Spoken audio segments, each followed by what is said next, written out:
Assalamualaikum dan salam sejahtera. Nama saya Nur Fasha Nasuha binti Yusni dari kumpulan BM 1824. Dan dalam video ini saya akan membincangkan satu isu utama dalam pendidikan pemulihan di Malaysia, iaitu isu pelabelan murid. Kemudian saya akan huraikan penyelesaian strategik berdasarkan kajian serta amalan pendidikan semasa. Pendidikan pemulihan ialah satu program khas yang disediakan kepada murid yang menghadapi kesukaran menguasai kemahiran asas, literasi dan numerasi. Program ini diwujudkan bagi memastikan murid tidak tercicir daripada arus perdana pendidikan. Dalam konteks ini, guru pemulihan memainkan peranan yang penting untuk membantu murid menguasai kemahiran asas secara individu dan berfokus. Namun, walau bagaimanapun, pelaksanaan pendidikan pemulihan sering berdepan dengan isu dan cabaran. Dan salah satu cabaran yang paling ketara ialah pelabelan murid atau labeling. Apakah itu pelabelan? Pelabelan merujuk kepada tindakan memberi gelaran negatif atau stereotip kepada murid seperti slow learner, lemah, tak pandai membaca, kelas budak tak pandai dan sebagainya. Label ini mungkin diberikan oleh guru, rakan sebaya atau bahkan daripada ibu bapa mereka sendiri. Kesan pelabelan menurut Mary O'Shaughnessy, pelabelan boleh mencetus kepada self-fulfilling prophecy di mana murid itu mula mempercayai label negatif itu dan menyesuaikan identiti mereka mengikut label tersebut. Pelabelan juga menyumbang kepada pengasingan sosial murid pemulihan apabila murid itu dianggap khas ataupun lemah. Mereka mungkin kurang disertakan dalam aktiviti kelas arus perdana yang menjejaskan motivasi, identiti sosial dan peluang akademik mereka. Sokongan rakan sebaya serta persekitaran sekolah juga memainkan peranan penting dalam emosi murid pemulihan khas ini. Murid pemulihan berasa lebih gembira apabila diberi sokongan positif yang menunjukkan bahawa label negatif dan kekurangan sokongan sosial boleh menjejaskan kesejahteraan emosi mereka. Kenapa isu ini kritikal di Malaysia?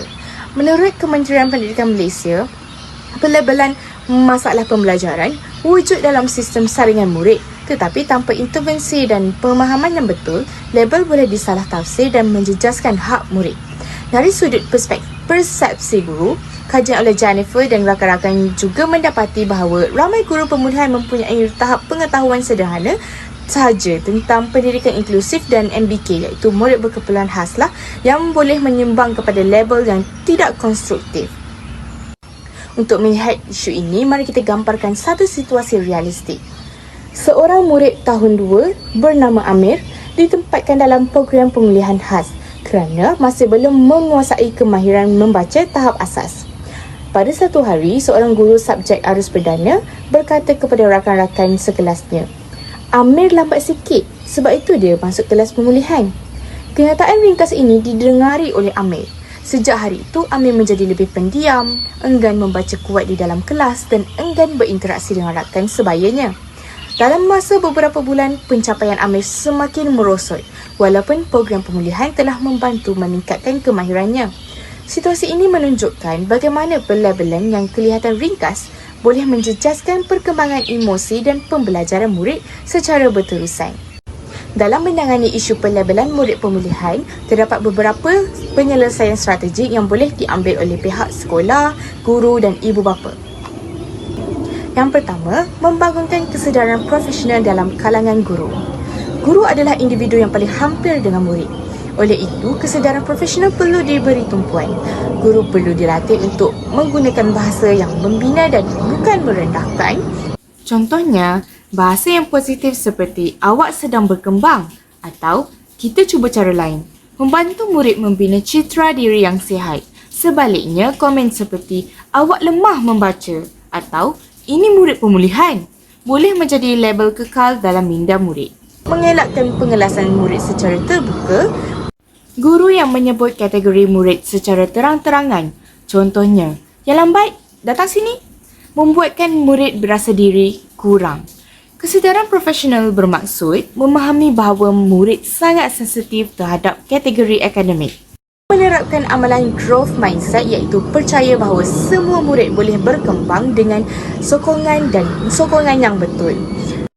Guru yang mengamalkan pemikiran ini percaya bahawa semua murid boleh berkembang. Semangat ini mendorong guru memberi peluang berulang, sokongan tambahan serta tidak menganggap kelemahan murid sebagai identiti tetap. Dan latihan profesional seperti bengkel psikologi murid khusus berkaitan pedagogi inklusif dan perkongsian amalan terbaik boleh meningkatkan kesedaran guru terhadap bahayanya pelabelan ini. Yang kedua, penggunaan strategi pengajaran inklusif. Bagi mengurangkan rasa terasing, murid pemulihan perlu diberi peluang untuk menyertai aktiviti pembelajaran arus perdana secara terkawal. Antara strategi inklusif ialah pembelajaran kooperatif. Dalam kumpulan, setiap murid menyumbang berdasarkan kekuatan masing-masing. Murid pemulihan tidak lagi kelihatan lemah tetapi penting dalam kumpulan. Aktiviti berkumpulan campuran tahap. Murid dengan tahap berbeza belajar bersama. Ini bukan sahaja mengurangkan stigma tetapi meningkatkan interaksi sosial dan membantu pertukaran strategi pembelajaran. Penugasan berbeza mengikut kemampuan. Murid pemulihan boleh menjalankan tugasan yang sama seperti murid lain tetapi tahap kesukaran atau cara penyampaian diubah. Kepenggunaan kaedah multisensory dan dengan cara ini murid tidak merasa mereka murid pemulihan semata-mata, sebaliknya sebahagian daripada komuniti kelas.